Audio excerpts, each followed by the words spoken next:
Hey guys, and welcome back. My name is Serge and this is my Mazda RX8 channel. In today's video I want to show you another Mazda RX8 that I have purchased. This is a 2004 Mazda RX8 and it is a stick shift. So let's take a look at the interior. It's alright. There's some wear on the seat and stuff like that, which can be expected. It came with this very nice looking rims. I'm really not sure who makes them, even though there's a name right here. I just never heard of this name. The suspension does seem to be kind of low. I first kind of thought that this is like coilovers, but I removed this wheel and turns out it's actually some kind of green springs, which I think just brings the car really low. But at the same time, the shocks might be shot. I'm not sure, but I do have new coilovers for it. So over here, if we take a look, the original stuff was removed here, and all we have is basically this box that's been installed and stuff like that, like with a kind of like a same idea that I had for the air filter. That way everything's plugged in. So I purchased this car yesterday. Well, let's just say last night. It was actually pretty late in the day. Good thing I purchased it because there was 10 other people interested in buying it. So when I came here yesterday, the battery was dead. I tried to hook up my jump box to it. No luck. Good thing I had a spare battery with me. I installed it and it was turning over. All of these things was disassembled. This air box and everything like that, all this stuff was disassembled. But another thing that was removed was a steering shaft. So the steering was just like rotating. So I made it kind of somewhat straight. This would be kind of straight, and I attached the steering shaft. Now, that was a little bit of a pain to actually install the steering shaft. In the fuse panel, there's a couple fuses missing. So we had a relay that was missing, and that number 15. The hazards that was missing, and horn. I think because it was sitting for 2 years, with 2 spark plugs being out, obviously condensation got in, and when it got in, possibly the engine slightly, at the apex seals, maybe started kind of getting locked up. Maybe there's some rust buildup on engine. So I believe this is why it's churning very slow. So here's the walk around of the car. I think the body's in fairly good shape, which is nice. I really like the fact that it's silver. It definitely looks nice. I could see that it does have an exhaust. That one runs. Oh, this one runs. So anyways guys, the Mazda RX-8 is now home, so let's go take a closer look, see if it actually starts. So anyways guys, now that we're underneath the hood, you could kind of see what's wrong with this thing. I mean, like, look at it guys. That thing is broken. So anyways guys, I've installed new battery terminals, so everything's good and tight. So I'm gonna shift this into neutral, park and brake on. Let's see. Anyways guys, I got my jump box hooked up to it, so I'm giving it right now 200 amps engine start. Hi guys, take 2, put in a clutch in, that's all.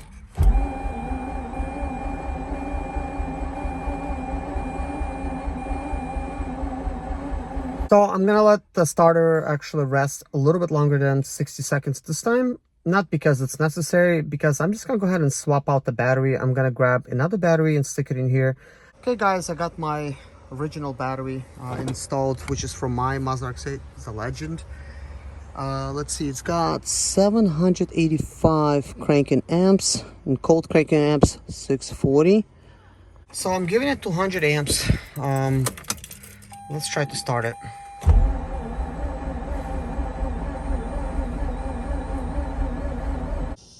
Let's take a look at the oil level and see where it's at. Just pulled it out. I mean, it's full of oil, so that's a good sign. So anyways guys, let's try to start it up again.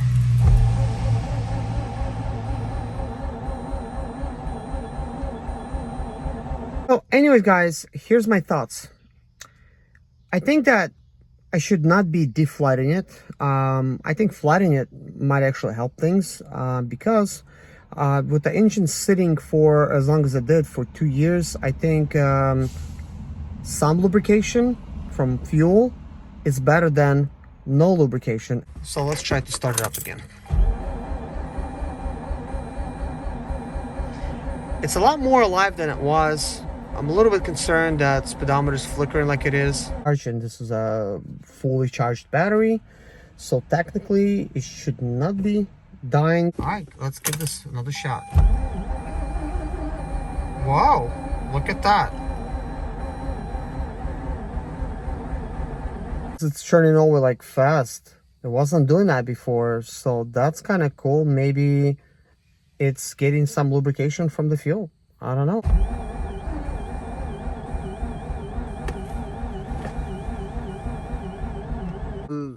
This is like the voltage that is showing 12.5, and when I give it some juice, it's also 12.5. Maybe, you know, some of the fuel that was in there, you know, helped to lubricate things. Let's see how fast it even will spin. Here we go.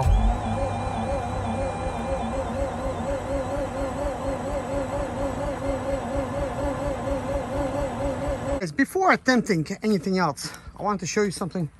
So I got my car up off the ground using my Daytona jack. So when you climb over here and you look at the eccentric shaft sensor, which is right there, just take my word for it, that thing is shaking. That bolt is not even tight. That thing is just very loose in there. Anyways, guys, I reached in there with my tool, and boy, was it so loose. And at first I started thinking that maybe he stripped threads and this is why it's loose. But as I keep tightening, it tightened right up. So good thing the threads are not stripped. So maybe the eccentric shaft sensor is going to be where it needs to be now, and things will start, hopefully. So this is the starter, guys. You know, things seem to be tight on it. All right, got it low enough. I'm gonna leave it like it is, because I will need to get it back up. But I know one thing is, when I was buying it, I couldn't get nothing underneath there. We did get a snap-on, one like this that looks just like a Daytona, and actually that thing is a little bit bigger. This is a lot slimmer. All right, let's try it again. Okay, I'm pressing down the gas on the accelerator pedal, slowly lifting it off. I want to spare you all the details and you know, like removing a wheel and stuff. And went ahead and got to the spark plugs. I pulled the very top one out. My plan is to pull one more out that's back there, trailing. Wait a minute. Yeah, you can't see it. It's behind that pipe right there, but it's okay.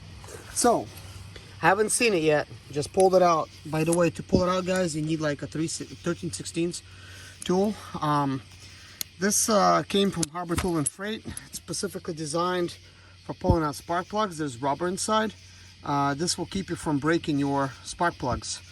So if you don't get anything from this video, then try not to break it. So it looks like this was a trailing plug that was in there. This plug does not look bad.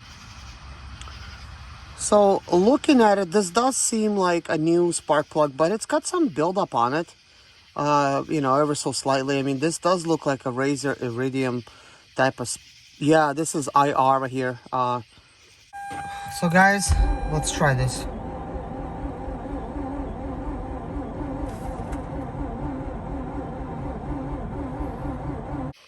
So guys, this is what I got, like my little setup. You can see I got my light, which is actually my studio light that I'm using on it.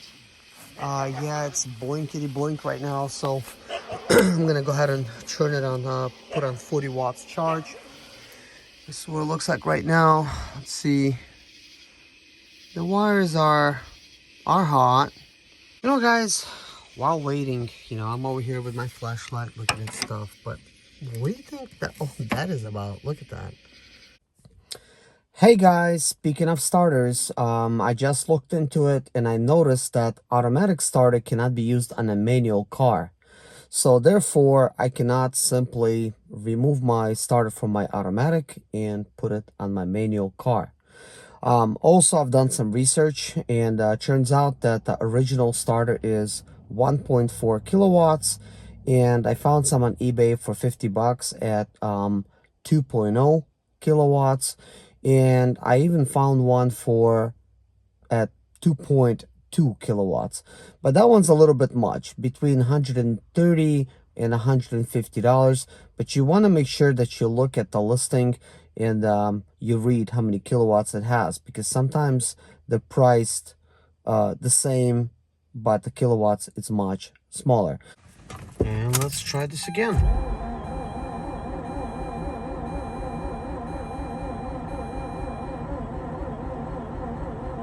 So guys, I don't have like a nice oil can yet. I actually need to buy one. So I'm going to use a turkey baster, and look how much oil that is. That's a lot of oil in there. Well, it's all in a handle.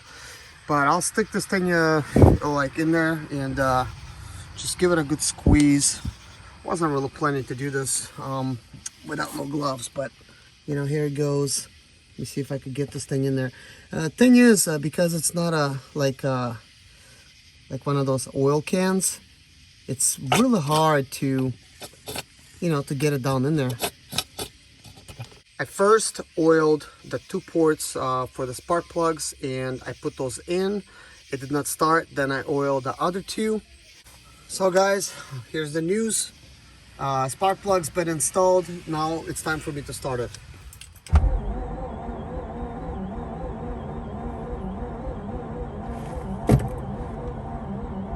So anyways guys, I decided to use some of this stuff here, which is a fuel stabilizer in my fuel tank, instead of pumping out all my fuel that's been sitting there for 2 years. Because the fuel is currently on E, and this treats up to 25 gallons, and I already basically put the proper amount in there to treat about 5 gallons. Maybe slightly a little bit more than 5 gallons, just to be on the safe side. And now I'm going to buy nothing but premium fuel, and I already got it pre-mixed with some Lucas premix.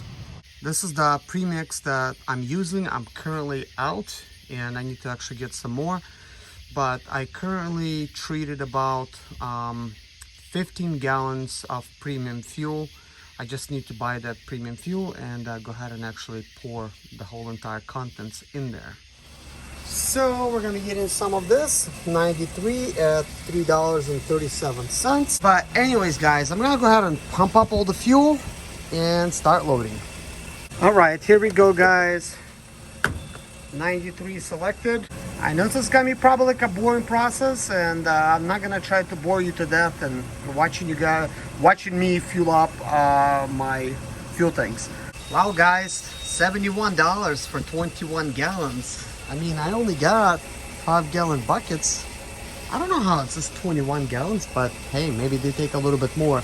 Well guys, all my gas is loaded up. Anyways guys, I'm at my Mazda RX8, just fueled it up. You could see so much condensation building up in the car already, because it is really hot days.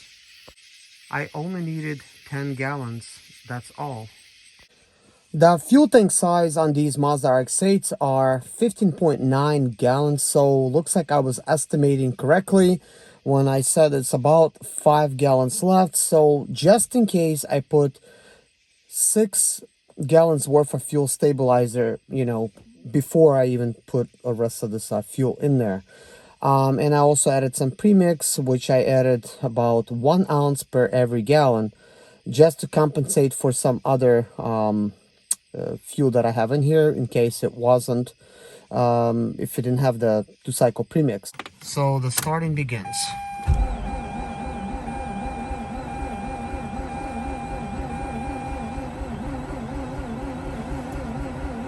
Before I proceed to crank some more, of course I need to wait 60 seconds before I actually start cranking. All right, clutch is in, let's go.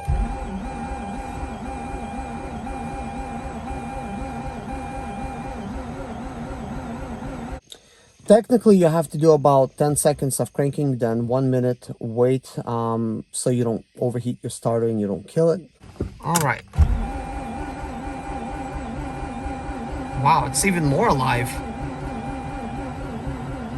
Look what I found, guys. I just removed this fuel tank lid, and looks like it hasn't been removed in a while. I actually disconnected this little tab here, so I could actually remove that cover completely. and get a closer look, because you might see me say in a video, I'm smelling fuel. So anyways, guys,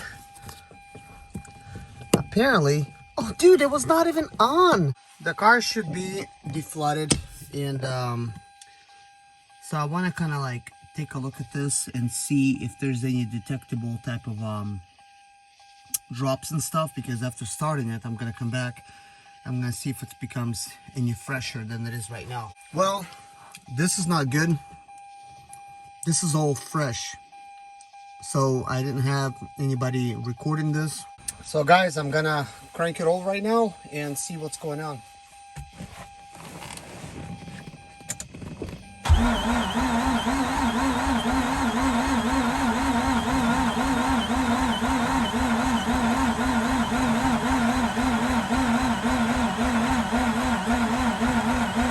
Guys, I looked at the footage, man, it looks crazy. I'm like telling myself, stop cranking.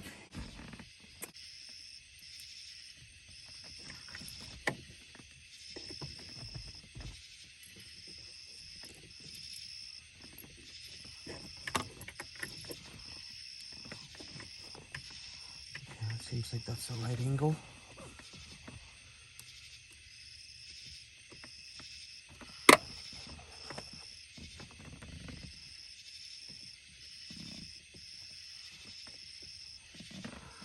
Let's see.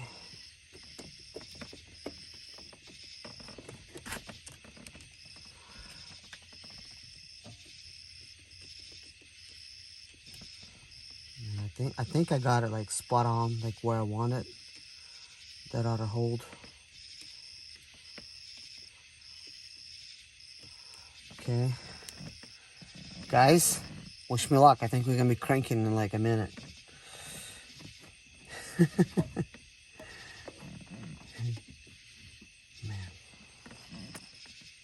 this is gonna be interesting.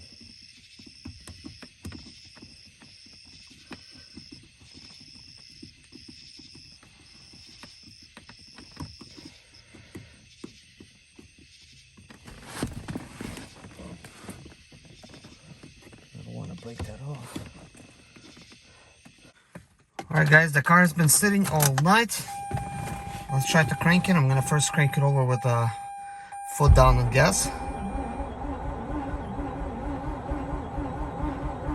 and starting to release.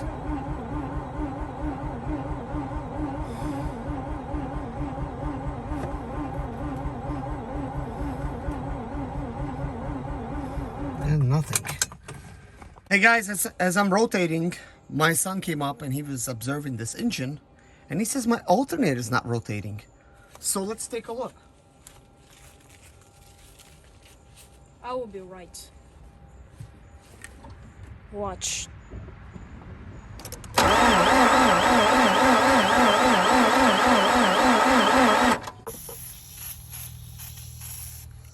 Let's try this again with the alternator loose.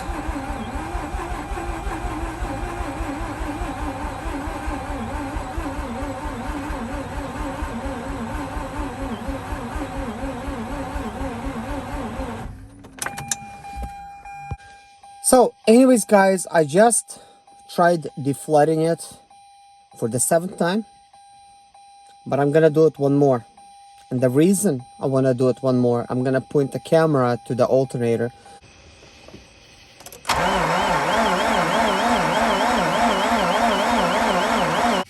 Guys, apparently the pulley's still not spinning.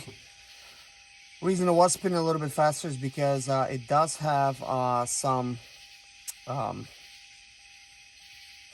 why am I forgetting stuff like this now? I got some PB Blaster on the belt. This is why it's spinning slightly faster. I'm giving it an extra 200 amps. Let's see what's gonna happen. It's been deflooded about 10 times now, so let's just try to crank it.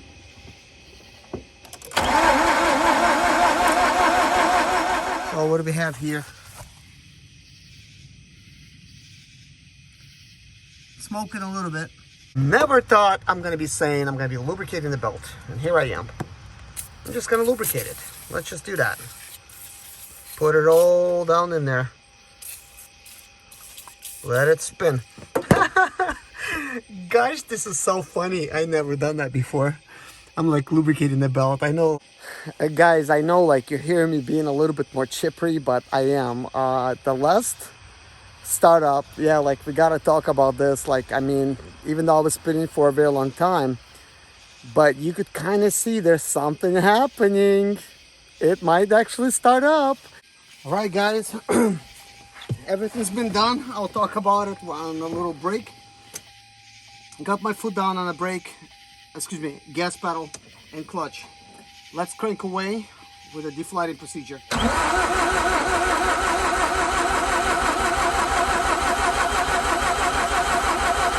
I'm gonna start slowly releasing the gas.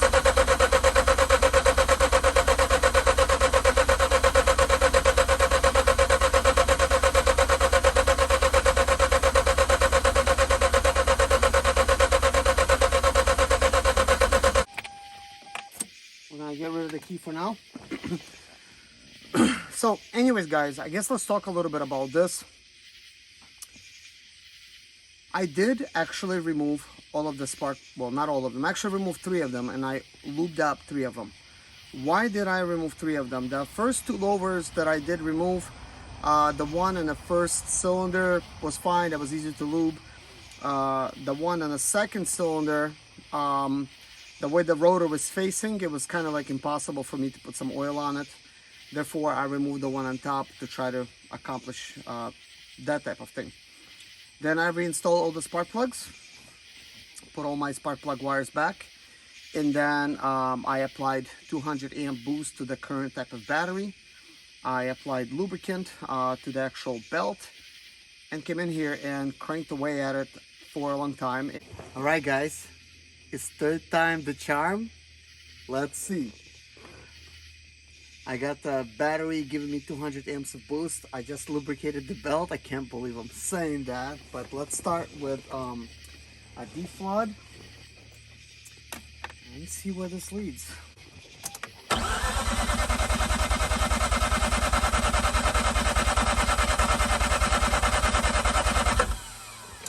Okay, so it does not want to start right now.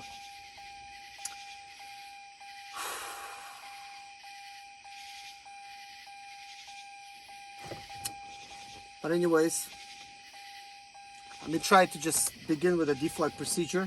1, 2, 3, 4, 5, 6, 7, 8, 9, 10. By the way, the belt shredded. It's done. 1, 2, 3, 4, 5, 6, 7, 8, 9, 10. This is what I've been doing, just with every time I'm counting, I got my foot on the gas. 1, 2, 3, 4, 5, 6, 7, 8, 9, 10. And I'm not letting the starter rest, but that's what I've been doing. 1, 2, 3, 4, 5, 6, 7, 8, 9, 10. 1, 2, 3, 4, 5, 6, 7, 8, 9, 10. I'll do it about 2 more times. 1, 2, 3, 4, 5, 6, 7, 8, 9, 10. Juice I could get. So last time. 1, 2, 3, 4, 5, 6, 7, 8, 9, 10. Now I'm letting go. I just start again. So now I gotta idle it till it takes over. It hasn't been starting so long. Correct me if I'm wrong. But it probably forgot its fuel trims. I definitely see some smoke around me. So I'm gonna just try to keep this thing idling. Well, anyways, guys, I'm so excited now. I think this is time to like discuss some other things. Like I did get like kind of like a full exhaust system, but it seems to me that there is no mid pipe here, so I'm gonna have to buy a mid pipe. Okay guys, I'm just gonna try to let go of the gas, see if it dies again. Okay, I let go. First it was like acting like it's dying, and now it's just staying alive.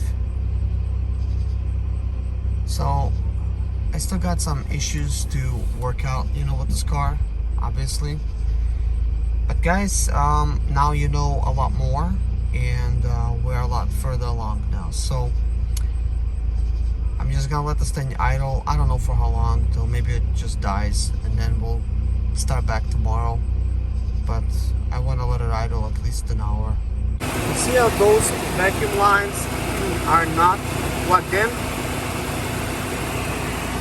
So it's all kind of like I plugged this in over there. I kind of figured that's probably where it goes, but I'm really not sure. So I'm not sure where all that stuff's supposed to go. Really not sure. Okay, let's see if the Mazda RX8 will start after sitting a whole night unattended.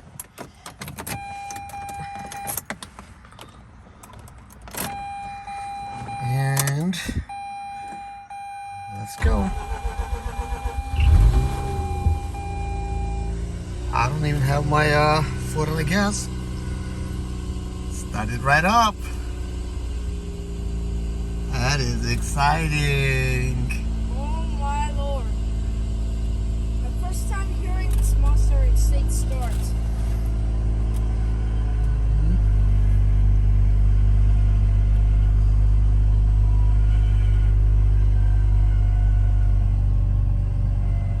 So it's nice that I don't have to keep my gas, my foot on the gas pedal now.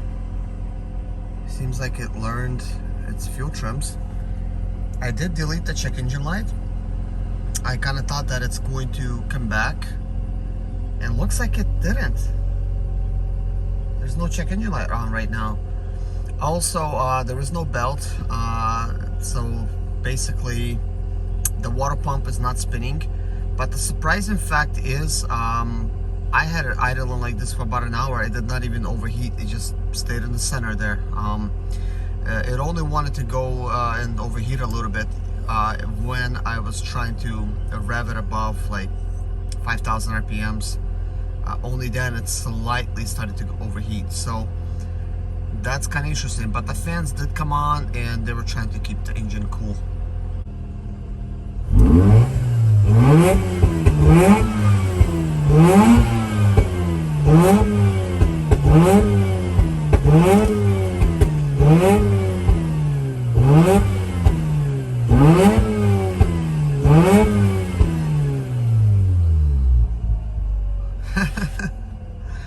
Man, that's so fun. It creates pops and bangs, which is awesome. It's so sick. But anyways, guys, that's all for now. Thanks for watching.